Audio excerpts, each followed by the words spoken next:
I joined the United States Air Force in 2002. Senior Airman Justin Lucci served our country overseas for 4 years. I had joined because I really wanted to change my life.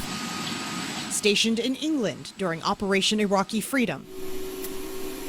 So our mission was to refuel planes in the air. So my unit was a 16 aircraft unit, and we refueled everything that went in and out of Africa, Europe, and the Middle East. It was one of the best experiences of my life. And I can imagine getting out is a big adjustment.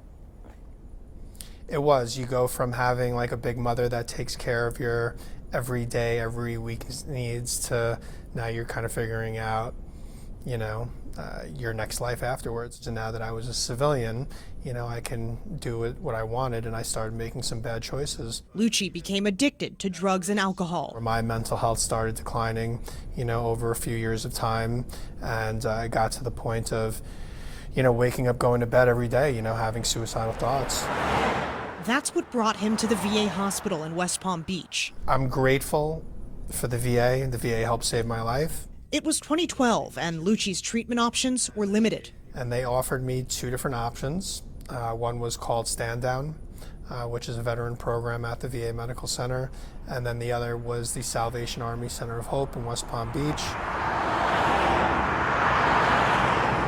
Lucci chose the Salvation Army, where over the course of 6 months, he got sober, found work, and moved into his own apartment.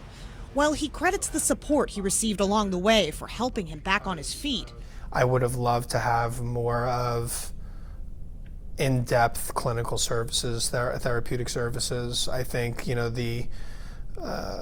the services I did receive, I think were mediocre at best. Over the next few years, an access to care crisis within the VA shocked the public conscience. A 2015 Inspector General report found as many as 307,000 veterans may have died waiting for care, a claim the VA pushed back on at the time. But the conversation sparked legislation, like the Mission Act of 2018. Spawned out of that is the VA CCN, Community Care Network, where private providers become an authorized provider for that network, and they can then have veterans referred to them through community care. Lyle Freed is the Director of Strategic Partnerships for Beach House Center for Recovery in Juno Beach. They're a community care network provider and have a treatment program specifically for veterans and first responders called Freedom First. Getting people who had shared experiences or understand each other's experiences in the same space is important. The problem is, barely any veterans get referred to the program by VA hospitals. Starting in January of 24. It's almost like there was a spigot flowing and they just turned the valve and it just stopped. One hospital in particular that was sending 4 or 5 people a month went to 0.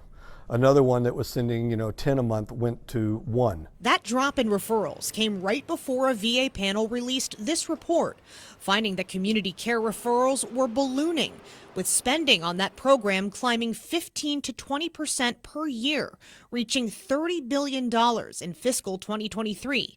The panel wrote that spending, quote, may now threaten funding needed to support the VA's direct care system. A system, the panel said, is comparable to and often better than care provided by private sector providers in terms of quality of care.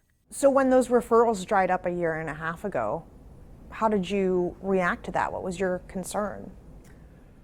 Well, my concern is, are they getting the help they need? Because I know that we haven't really expanded the VA system, so my guess is there's just less care being accessed. I can tell you that other veteran-specific programs have given me similar feedback, and that some of them have actually closed as a result of it. Since the VA started shedding staff through workforce reductions this year, Freed says the referrals haven't picked back up. So now that we've had the cuts on top of that, assuming they do open up the referral network again and start to refer like they used to, there will be less choices to choose from. For now, Freed says the Freedom First program is not in danger of closing.